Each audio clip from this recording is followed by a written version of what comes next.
So Healing Agent is one of the latest UiPath products that focuses on auto-solving selectors and pop-ups or any UI interaction issue that might occur while running in production.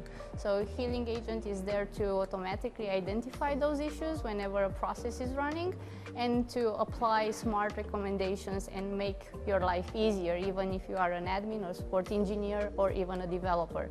So everything is plug and play and you can easily adapt your code based on the new updates that an app might get.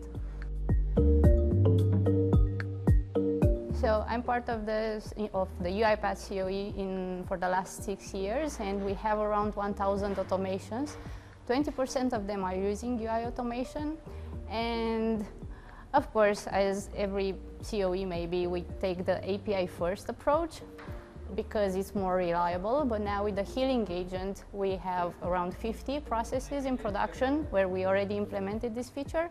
And we are noticing a significant decrease of our support tickets. So on 100 tickets per month, 30 of them minimum were related about UI automation issues. And now with Healing Agent, around 70%, we decreased that ratio of tickets that arrive to our support team. And besides this, it's really awesome to see it running in production and to have those smart recommendations live and actually self-healing a process at execution time. It's a great product. I love it.